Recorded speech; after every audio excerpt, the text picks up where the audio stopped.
Captain Eric Winkle-Brown died at the weekend at the age of 97. In a truly extraordinary career, he flew more types of plane than anyone else, survived being torpedoed, and helped to liberate survivors from the Belsen concentration camp.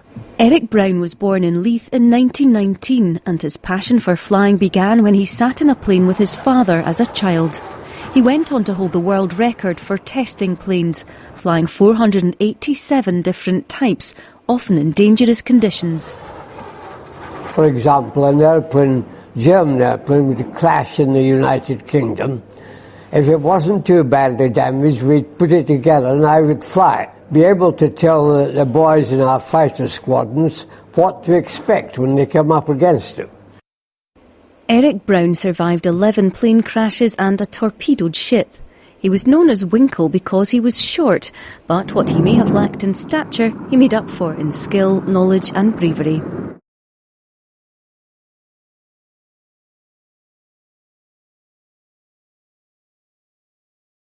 If you look at the British aircraft industry as a whole during the war years, there were about 5 top manufacturers. De Havilland's certainly one of them. I had very high regard for them, and the test team too. As you look through the air shows around the world, there's a certain dearth of mosquitoes. Here's one of our top airplanes, and not many around the world. Any attempt to restore, particularly to flying status, a mosquito would be a really gift to our heritage. We need something like this to remind the British public how it was and what were the tools that really saved the day for us. And when you talk about that, the mosquito's in there, believe you me. First time I saw it, I realised it had all the looks of a potential winner.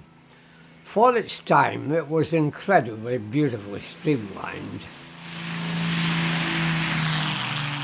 It just oozed power, really. Naturally, when you have looks like a good one, you expect it'll fly similarly. But it exceeded all expectations, and was one of Britain's 3 great aircraft in World War II. We had, to my mind, 3 really greats: the Spitfire, inevitably, the Mosquito and the Lancaster. They all had a huge part to play.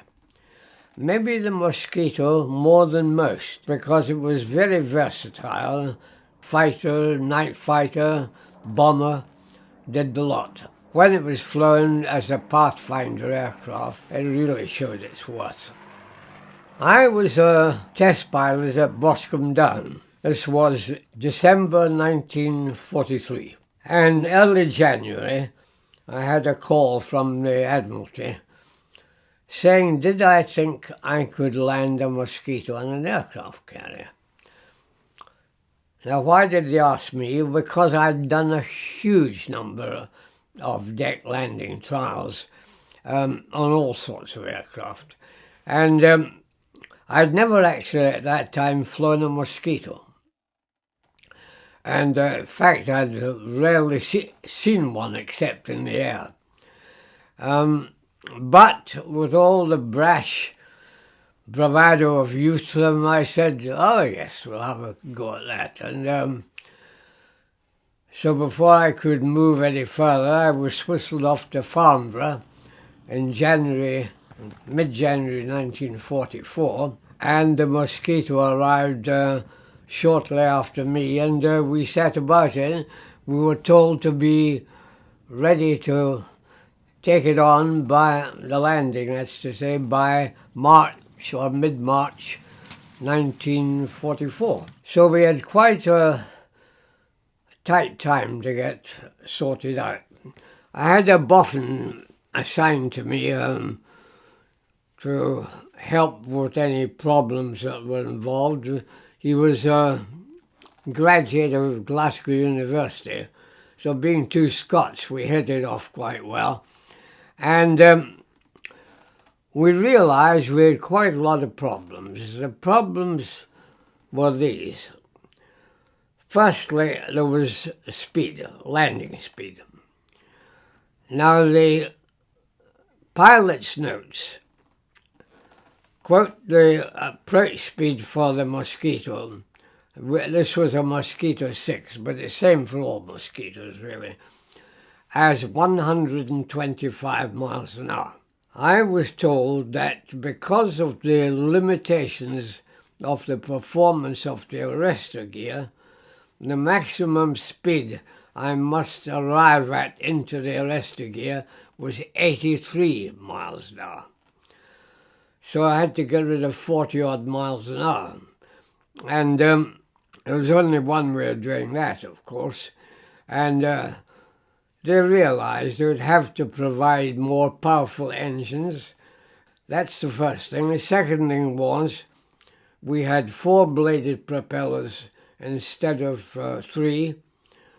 And the unfortunate thing was, because they were experimental propellers, they couldn't be feathered. So we did not want to have an engine failure on the approach under any circumstances. We tried that up in the air with my boffin friend, and we found that if we had an engine failure on the approach, the Mosquito would invert itself within 2 seconds. And so that would have been that. In other words, any engine failure on the approach would have been fatal. So it was quite a high-risk operation, really. But it had to be done because of highball. But there's no way of guarding against it, except keeping your fingers crossed. The stalling speed of the Mosquito in the landing condition is 110 miles an hour. So we had to bring it down, we were told, to 83. The only way to do that was to hold a huge amount of power on the engines and the propellers churning out huge slipstream, and in other words, hang on the props and keep coming in at about 90 miles an hour, hanging on the props. And when you were near the deck, just cut both engines at about no more than 3 feet above the deck, and you just fell onto it. That worked out very well. In fact, we went a bit better than we had anticipated. In the first touchdown, my entry speed into number 2 arrestor wire was 78 miles an hour. We showed it could be done. And I think after that, everybody got a lot more confident because we had obviously a bit in hand there. And the next problem was weight. The heaviest airplane that had been landed on a British carrier was the Grumman Avenger at 10,000 pounds. We were going to start the landings on the Mosquito at 16,000, but go up to 20,000 and go up to takeoff of 21 with full bomb load. There was quite a bit there that might go wrong. We just didn't know. Thirdly, there was the question of strength of the aircraft. This is a wooden airplane. Arrested landings aren't very kind to aircraft structures. Many predicted that either the hook would be torn out or the back end would be torn off. But they only did one bit of strengthening. They put 2 extra longeons on in the fuselage to give a bit of strength. And the arrestor hook was from a Barracuda type aircraft. These were the only structural alterations that were made. In fact, we had a failure of the arrestor hook, but not by pulling out the claw that actually contacts the wire. The bolts holding it snapped, so the claw could move this way and slipped out of the arrestor wire and left us with a quick decision to make. what I had to decide was whether the arrestor wire had broken, in which case I should just stay with it, but because it might pick up the next wire if the arrestor wire had broken. Or if the hook had broken, I better get out of it fast. And this is where your experience comes in. I had done a huge amount of deck landing, and right away I realised that the hook had broken. It wasn't the arrestor wire that had gone. So without any to do at all, I opened up to full power, and we went over the left side with the amount of torque we got, but we'd picked up enough speed to stay airborne. There are people on board who said our wheels touched the water before we picked up, but I have my doubts about that. But there's always good stories come out of these things. That was the only major problem that I had at all with it. For takeoff, of course, we had this powerful swing to port, which fortunately is away from the island. One had to be a bit careful, and in an attempt to help the situation, de Havilland put a tail wheel lock on it. They didn't put a Marstrand tire on, but they put a tail wheel lock on. But frankly, that made little or no difference. The whole objective of these trials was not really that the Navy wanted a Mosquito on deck. They had decided that that was probably going a step too far. But I found out later, and it was never mentioned in the early part what the object of all this was. But eventually I ran into Barnes-Wallis and realised something was on there, because he was, I'd been sent up to an airfield called Beccles in Norfolk, and there was a squadron there, and I was to demonstrate deck landing to them on the airfield. And I thought, now why am I demonstrating this to a bunch of RAF boys? But then in the hangar I came across Barnes-Wallis moving around, and I asked him what he was up to, and he was very reticent to talk about it at all. But eventually, through squeezing both the RAF and Barnes-Wallis, I reckon I found that it was all a preparation for Operation Highball. This was going to be sending 2 carriers to Japan, loaded with mosquitoes, carrying the spinning bomb. Not the dam busters type bomb, which looked like an oil can, an oil drum, but a totally spherical bomb, which would fit into the mosquito bomb bay. Still protruding, but it would go in there. The idea was to make a dam busters type attack on capital ships in Japanese harbours, and then return to the carrier and attempt to land on, or bail out or whatever. They hoped to recover the Mosses because there were 24 going to take part in this operation. 2 aircraft carriers carrying between them 24 Mosses. The RAF were given 5 Barracudas to familiarise themselves with deck landing. Now the Barracuda is probably the easiest deck landing aircraft you can ever find, but they managed to prang all 5 of them. So I really wasn't too hopeful how the outcome was going to be about when they came back to the ships, if they came back. But there, that is the story behind it. But it all was cancelled because they had worked up and were ready to go, but just before they were sent off, the second atom bomb was dropped and the whole thing was cancelled.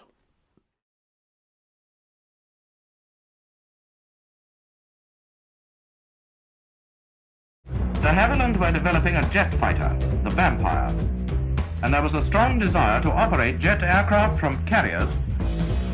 We knew the Americans were trying to be the first to land a jet on an aircraft carrier, and it was nothing but a friendly rivalry. The sea was so rough, the carrier was moving, enough to make life difficult, certainly for the first landing. So the signal had been sent out, return to base. But I didn't get that, so I screamed overhead, and that was the first they knew I was there.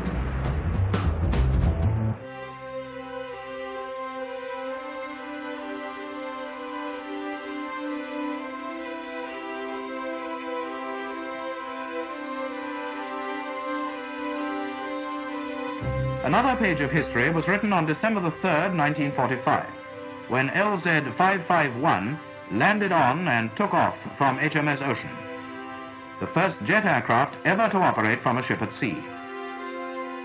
And the pilot, Lieutenant Commander Brown, Winkle to his friend. The event is the cause of interest. Some very considerable interest. There it is, coming up from below, still surrounded and commanding attention. The pilot can be seen in the foreground without a helmet.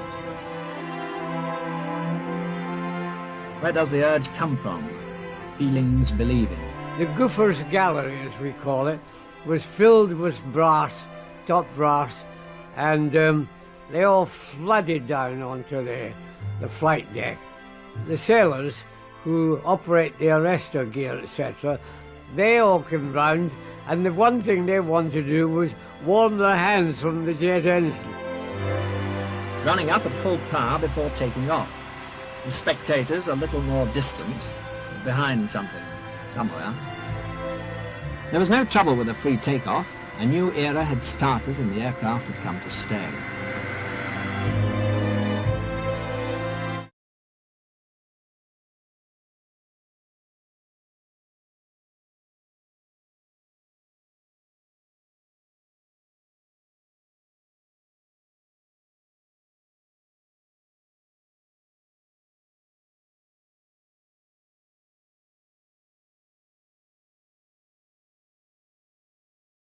The first German successful ejection was in a jet Heinkel 280 in January 1942, and totally successful. We were up against a really technologically very advanced enemy. In fact, more technologically advanced than we were. They were way ahead of us with ejection seats. They didn't use cordite like Martin Baker eventually did. They used compressed air. And the one thing I think that showed their forward thinking was they reckoned that if aircrew had to use the ejection seat, they were in deep trouble and probably were out of control. And if they were out of control, the chances were they were being subjected to high G. Now, I found this in the DH-108. I got into a situation with a runaway oscillation and wanted to eject, but I was being subjected to 4G most of the time. And your arms are down here and you can't get them up to pull the blind. And there's nothing I could do. I just sit back and think of England. And but in the German situation, they had thought of this and had at the pilot's left thigh a trigger. And if you pushed that, out you went. Without face blind, of course, so you took a bit of a battering, but you got out. On the other hand, they had the disasters. You remember the Dornier 335, the one engine in front and engine behind? When I was testing those, we dug out the German test pilots somewhere, and they told us a story that two had crashed and they'd found the test pilots with no arms. We were very puzzled by this. So we looked into it at Farnborough, and because the sequence was, you had 3 buttons here, and you pressed 1, that blew the rear prop off.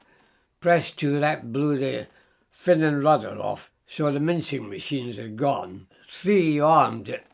But then you had to jettison the canopy before you could pull the blind. The canopy, say you're going that direction, had 2 things at each side of the canopy, 2 levers. And you had to grip these and pull them back over top dead centre, and then it would go. But they were very difficult to pull. You know, you really had to hold and pull that, and then suddenly, bang, away it went. And they reckon these guys were holding so tight, the way it went, arms went with it. And so we checked this out in the windtulls of Farnborough, and it looked that way. It was a very fast airplane. The problem was the engines hadn't been developed, and the rear engine tended to overheat. It was a little dangerous. In fact, the casualties we had at Farnborough and the Americans had were rear engines overheating. It was a damn fast airplane. Very nice to fly too. But there we go. The night fighter that they hoped would be up to the Mozzie, it was far from it. It was the Heinkel 219. Mind you, it was a remarkable airplane because it was the first production aircraft with ejection seats for both crew. And it also had the thing that frightened the wits out of the bomber command. It had a thing called Schregermusik, which were 2 30mm guns on top of the aircrew cabin, angled up at 60 degrees.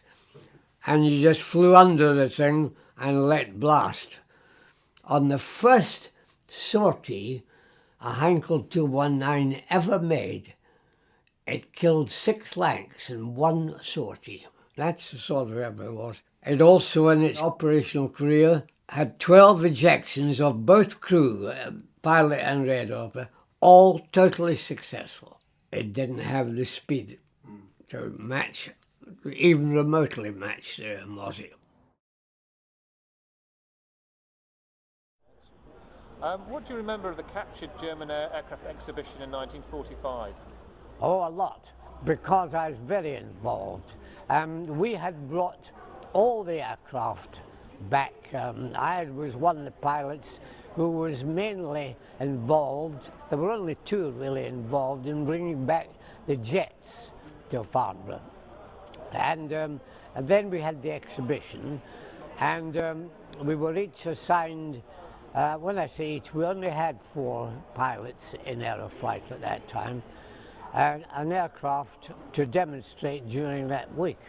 And I was demonstrating the Heinkel 162, which was the little Volksjäger.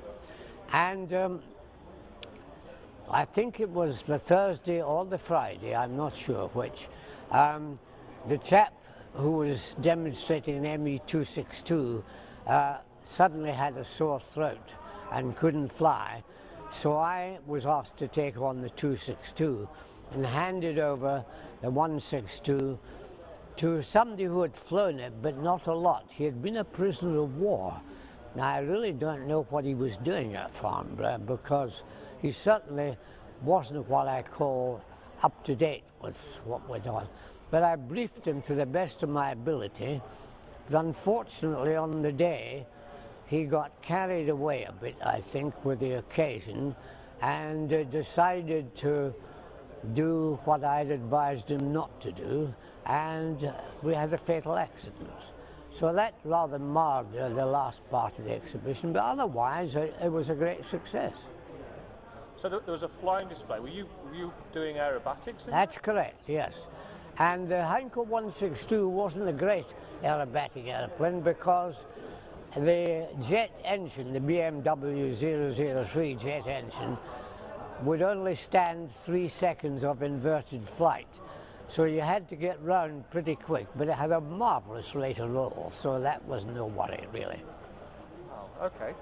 The testing or evaluation of German aircraft ended in 1946 after the crash of the Dornier 335. If that hadn't have happened, do you think testing would have continued, or had you learned everything that you could learn? No, I think we'd sucked the orange dry, frankly, yes. And there wasn't much more for us to learn from it. The reports that you and your fellow pilots wrote on enemy aircraft, how was this information disseminated to frontline squadrons?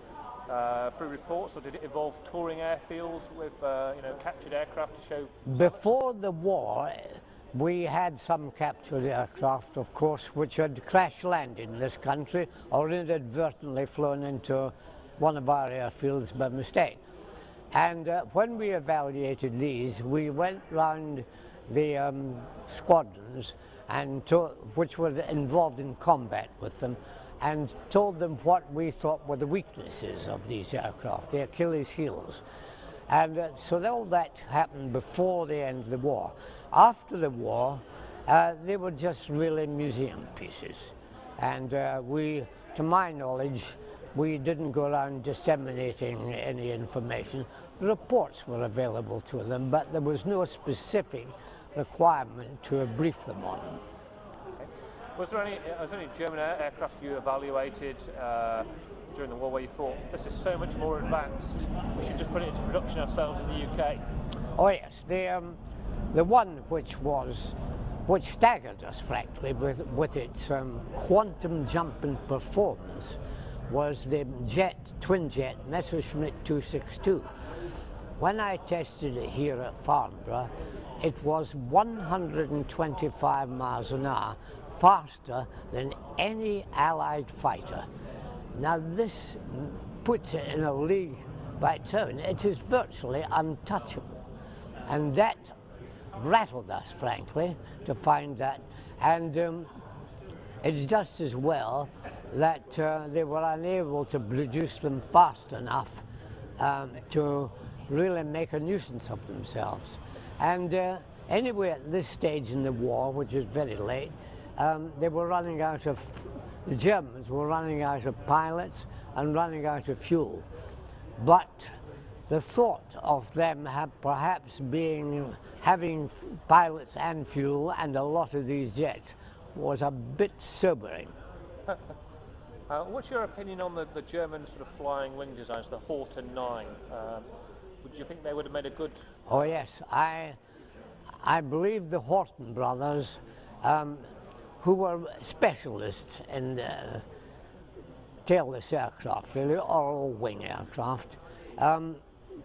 It's a difficult formula to get right, but when you get it right, it pays huge dividends. And the Horten 9, they had certainly, I think, got it right. And the great pity is that although we captured one which could have been repaired and it went to the United States, it was never brought to fruition.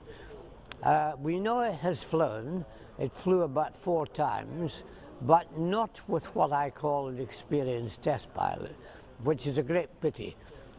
But I had great faith in the Horten brothers as designers. During World War II, Captain Eric Winkelbraun flew fighter aircraft in the Fleet Air Arm. During an interview last year, he told Forces TV how he started his career. I learned to fly under the aegis of the RAF, which pleased my father at that time. But very early on, the Navy lost an aircraft carrier in the Irish Sea, and many of their pilots were killed, so they were short, and they put up a notice saying, would pilots like to volunteer?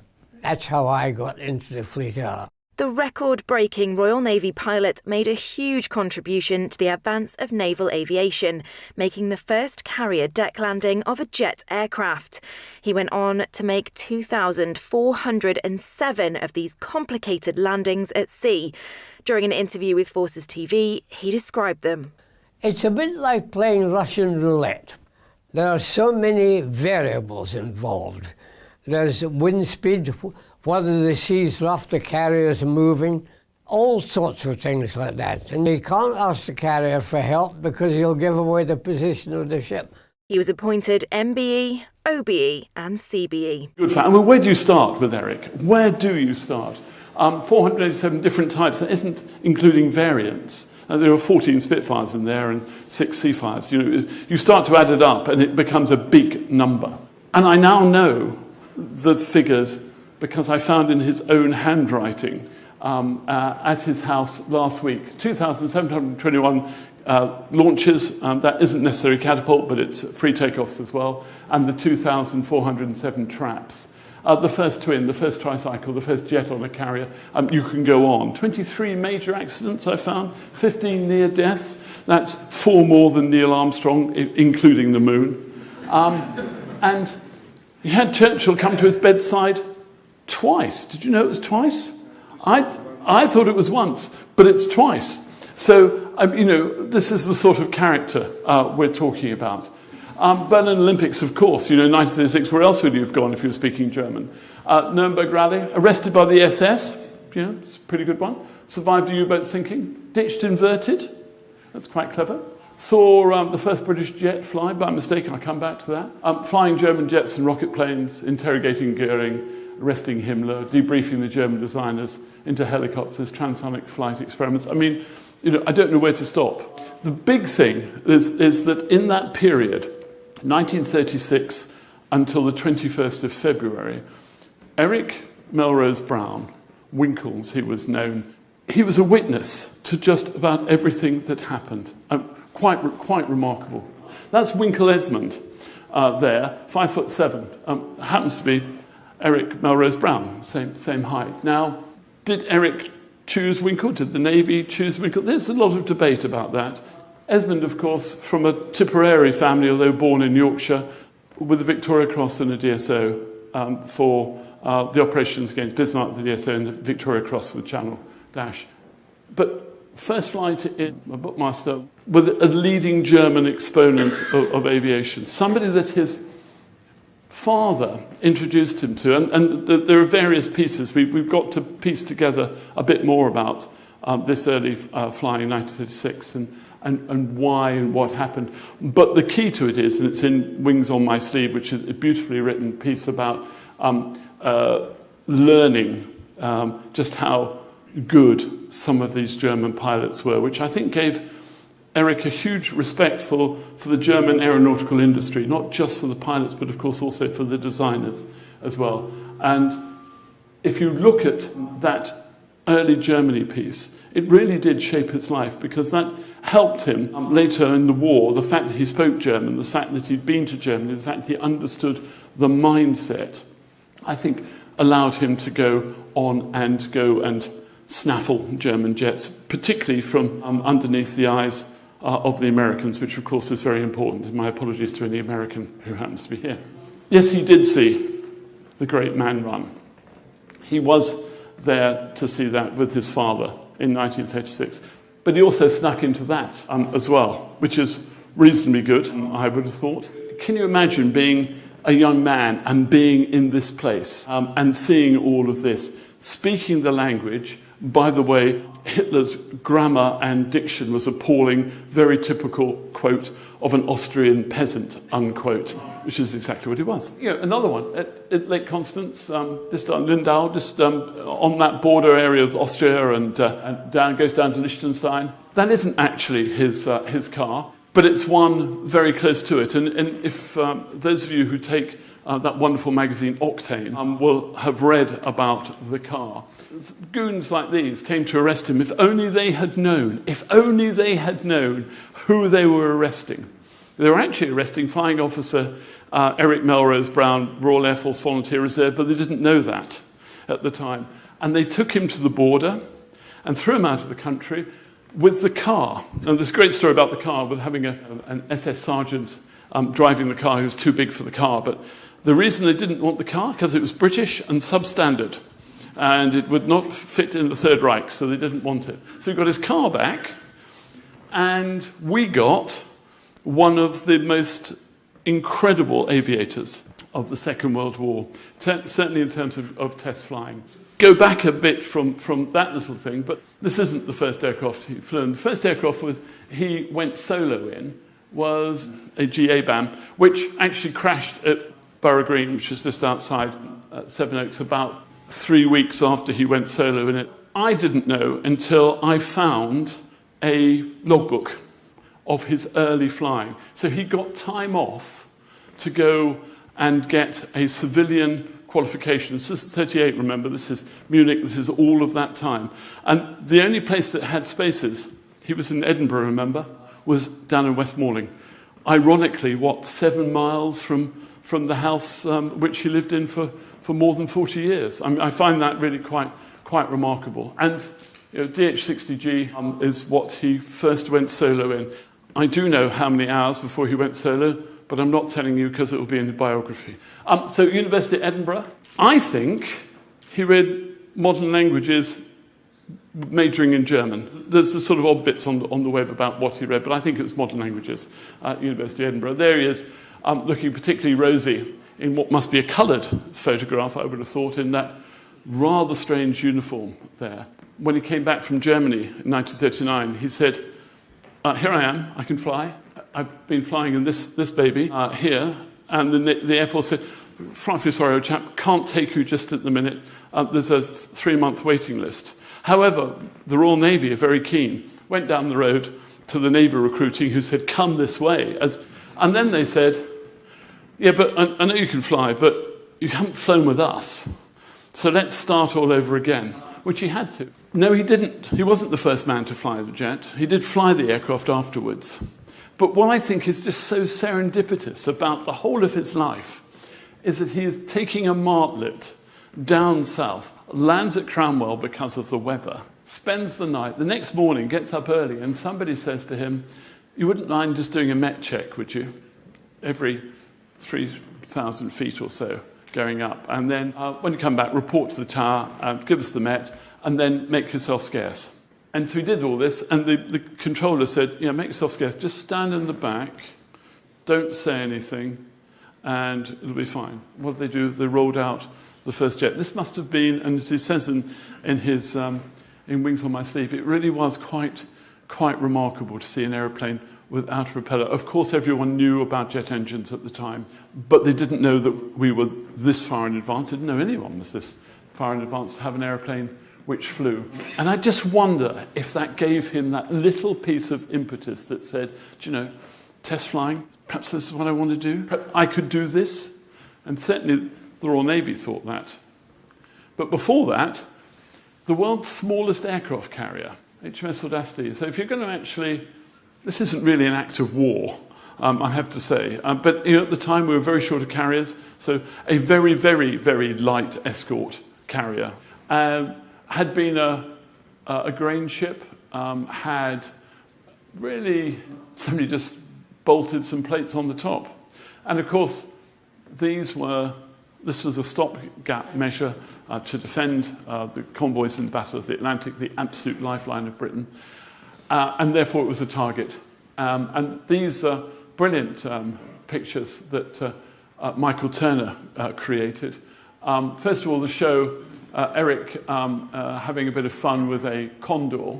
It's a fairly scary sort of interception, that, head on. But Eric told me that he'd sat down when they were on the ship with other members of 802 Squadron, and they had looked at the defensive arcs of fire of the Condor, and the only one that he thought he had a reasonable chance of intercepting was going head on with the aircraft, because everywhere else, in the beams and the quarters, the aircraft was very well defended by guns. It was a bit of a flying porcupine, as, of course, the Luftwaffe called the Sunderland after. And then in December, you get sunk by a U-boat into a life raft.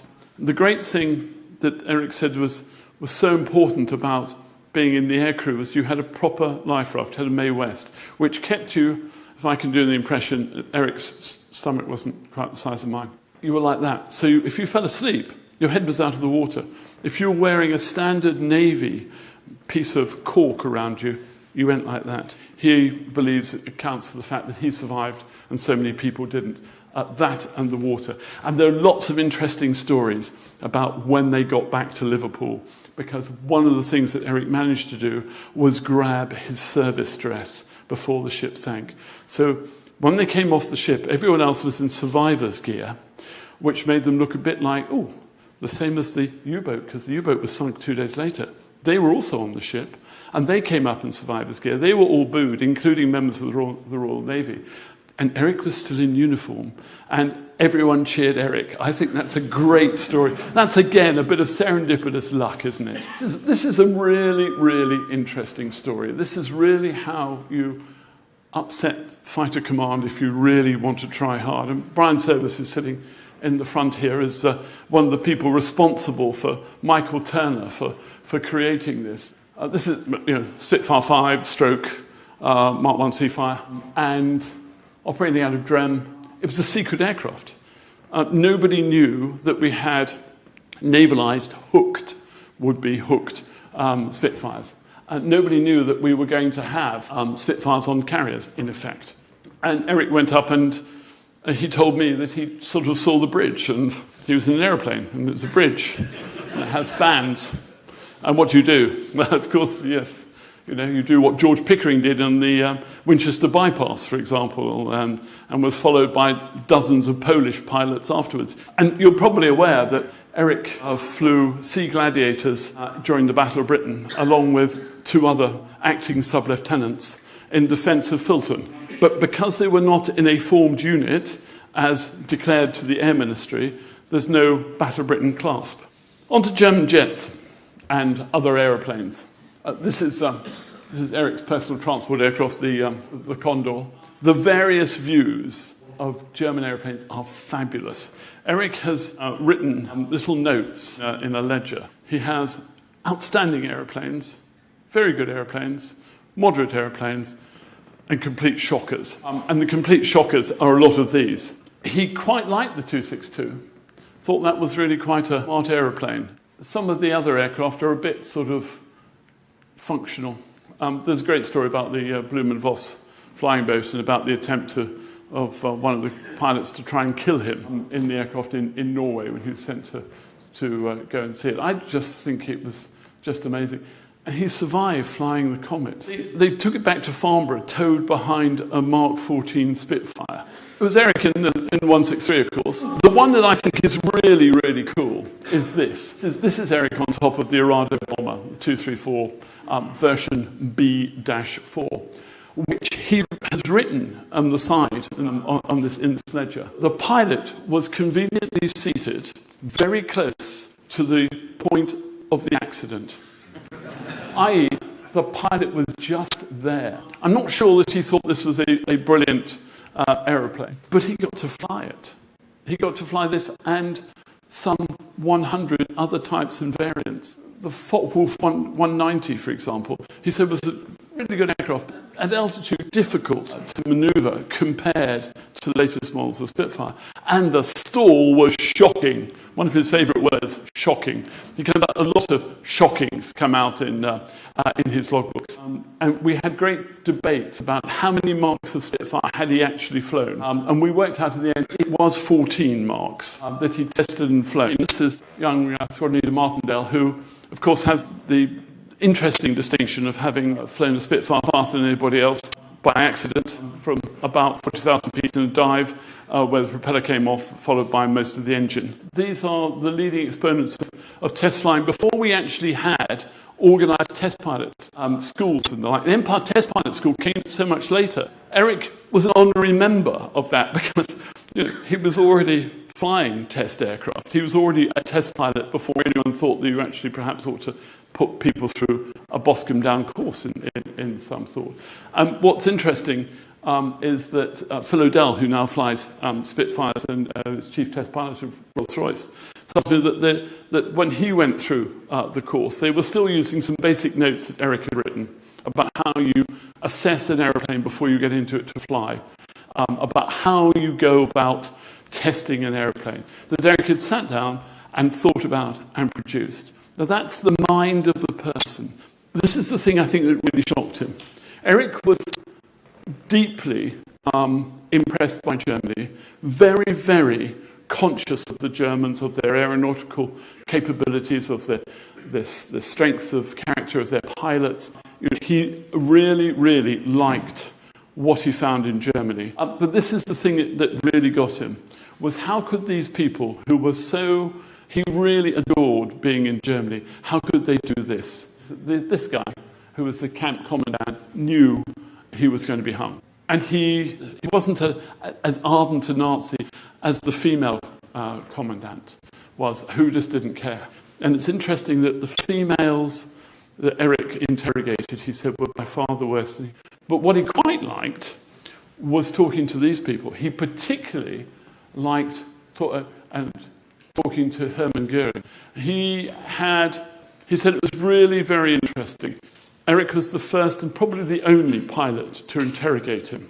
So and because Eric was able to do it in German, they did what pilots do. They talked airplanes. And the final question he asked Goering was, who won the Battle of Britain? And Goering said it was a draw because you were having problems and we were having problems, and it was going to be who lost aircraft, the Battle of Attrition. He found this character wandering around in an old uniform and suggested that he might be worth having arrested by the Americans, Heinrich Himmler. And this lady, he'd first seen fly in 1937 in the Deutsche Halle, flying a helicopter, and had been introduced to her because his father was the British air attaché in Berlin. And they kept a correspondence up until Hannah Reich committed suicide in the 1970s, where she said, what began in the bunker now must end, where she had sworn allegiance to Adolf Hitler. She was an absolute ardent Nazi. To get in to see Hitler, the last part of the war, she had fitted herself into the radio compartment of an FW-190 twin-seat aircraft, and she was probably the last person to take off from Berlin in a Flesler-Storch to go up to Denmark. These are some of the guys, though. This guy in the middle, he really, really liked. Kurt Tank, the design, first of all, the assistant chief test pilot of Focke-Wulf, but the chief designer as well. And he absolutely thought that this man was a complete and total genius. And whenever you spoke to him about German aircraft, and we got on to which are your favourite airplanes, and it was always the Focke-Wulf 190D Four-Dora, and it was because he reckons that man had made that aircraft work, because he was a pilot and he was a designer, so he was able to put both the things together. He didn't have a lot of time for Willy Messerschmitt. He thought Willy Messerschmitt, that 109 should not have been there as the principal fighter aircraft of the Luftwaffe because it was the wrong aircraft. Heinkel had a much better aircraft in the 112 and the 115. But he thought, this is a member of the Nazi Party who just profited from his relationship with Goering. And he didn't really have any time for him whatsoever. But he did have, of course, Eric had the opportunity to go around and talk to all these people. And as a result of that, we get lots and lots of technology ideas. We get, well, first of all, we get some wind tunnels. I'm not sure if the Farnborough wind tunnels are still extant, but they were certainly ones we borrowed from Germany and were created across. In the Second World War, Italy had supersonic wind tunnels, and so did Germany, but we didn't. Our designers, Mitchell, classic example, didn't believe in wind tunnels, didn't see what the benefit was. Eric was a complete and total convert. Remember, his degree is modern languages. It's not aeronautical engineering. He's not an engineer, but he had the brain that could pick up what he needed to know about these things. The way that he writes and the way that he spoke really gives you an impression that he really ought to be an engineer. A few firsts. This is a lunatic thing to do. This wasn't particularly brilliant either. And Eric's wonderful pictures that I found with thanks to Glenn going through some of the family albums. There's a picture of Eric climbing down from the aircraft and a more relieved pilot I don't think I've ever seen. Very interesting, because not often did Eric Brown allow his emotions to go across his face.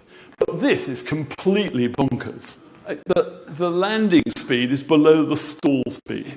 1.8 seconds if the aircraft goes asymmetric before it flips. And of course it was all about 618 Squadron, the highball weapon, going to Japan on fleet carriers and attacking the Japanese warships. So going into the Pacific War. Quite remarkable that you should do it. And of course, when Eric arrived back at Farnborough, his boss said, "Oh, hello, I didn't expect to see you."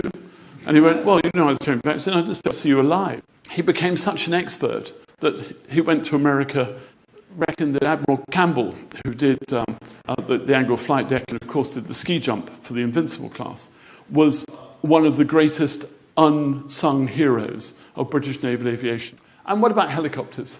Well, his first flight, actually this isn't his first flight, but it shows the helicopter type, it's the Sikorsky R4, was on the 4th of March 1945. Now Eric tells me that he and two other two Royal Air Force officers, went up to speak to Liverpool docks, where they had unpacked 3 of these aircraft, and he had to deliver it to RAF Andover, which was then going to be the centre of all things rotary. So they do what test pilots do. They asked for, perhaps some pilot's notes would be good. Flight reference cards. Anyone know how to start it? They got to Andover, and Eric said, and the first thing I thought was, I really do need now somebody to teach me how to fly a helicopter. What this did was give being involved in helicopters, which was the post-naval career of Eric Brown, was to give him access to a lot of interesting people, particularly this guy, Sergei Sikorsky, son of Igor, the first man to hover in the VS-300. He and Eric really hit it off. And through Eric's work and those in the industry, coordinated by Eric, we actually got rules for offshore flying. So for the North Sea, exploration for the North Sea was coming at the right time. As always, Eric was in the right place at the right time. But before then, of course, there's a couple of famous little anecdotes there about displaying over the wrong airfield. It isn't just the Americans who do that. Eric led the team over the wrong airfield and displayed and would not believe it until he landed. People who will tell me that their career was completely blighted by Eric Brown. And I said, what did you do? And he said, well, it wasn't very good. And he marked me down. A hard taskmaster, this man.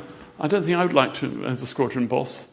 And of course, that enabled him then to go with our German friends and the British Naval Air Mission in Germany, because he spoke the language and because he'd been to all the air bases, basically scrounging stuff, stealing stuff, liberating stuff, repatriating stuff, whatever you want to call it. He got to fly even more of these, and these are all in his logbook, all these German aircraft, Seahawk, German Navy, Marineflieger, and the Gannet as well. You may have seen there was a very interesting documentary on Discovery Channel a few weeks ago about why the Germans bought the Starfighter, why they didn't buy the Saunders Roe, I think 1153, rocket-assisted jet aircraft, that all the Germans wanted, and so did Eric, but they didn't have the political clout of the Americans. So the Germans bought the Starfighter and lost 210 pilots as a result. I think he enjoyed this time. He enjoyed this time because it's the first time he met Her Majesty the Queen. Britannia went down the Rhine to Cologne. There's a great picture of Eric with Konrad Adenauer coming down the steps of Britannia. A person who I think probably was in later years Eric's best friend, which started at Farnborough in the back of a Land Rover on a Sunday, because if you were Eric, you spent 8 years testing, you didn't have a weekend off, you didn't have a holiday. The relationship led to Eric going to Patuxent River. It led to a lifelong relationship with the astronauts. Eric didn't rate going to the moon as being Neil Armstrong's greatest achievement because he said a computer took him there. He reckoned that the X-15 was Neil Armstrong's greatest achievement as far as Eric was concerned. A bunch of American test pilots and astronaut candidates wanted Eric to fly the 15. After all, you'll recall that Eric was going to be the pilot of the Miles 52, which was going to be the first aircraft through the sound barrier until Mr. Attlee gave all the plans and the aircraft to the Americans in order that they could go through the sound barrier first. Eric was always very, very sore about that. And some bloke called Yeager went through first. Rated Neil Armstrong above all others as a test pilot. He thought that and as a person. Eric was cleared to fly the X-15 on one condition. He became an American. That is not Eric Brown. Lossiemouth in command. I would not have liked to have been one of his squadron commanders at Lossiemouth when he was captain of Lossiemouth. The Navy were almost apologetic for the fact that he had to retire. This is one of the trips to Belarus to judge the slalom competition. When they arrived at the airport at Moscow, Eric was sort of, if you like, in the second echelon. There was AI, had a whole bunch of senior people. There was a Frenchman, there was an American, and Eric was in the second sort of group.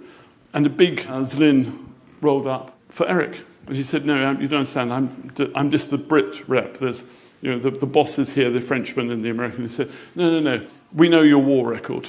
This car is for you. And it led to this. He's an honoured military pilot of the USSR. He is the only foreign person who has this decoration. He was presented with that because of his contribution to the defence of the Soviet Union, of the motherland, in the Great Patriotic War, by his contribution in test flying. This is probably the thing that he most liked doing, was being on desert island discs with this Scottish lady here. But just look at his face. This is a man who's really quite enjoying his life. This is the last year. This is this wonderful auction we had for Too Close for Comfort. There he is at Biggin Hill with the president and Simon Levy from the society. To draw to a close, this is a little limerick that I've sort of manufactured with the help of a few friends. Well, I'll let you read that. I think it's absolutely spot on. It was a huge privilege to have known Eric Melrose Brown. I count myself really honoured and privileged. Ladies and gentlemen, thank you very much.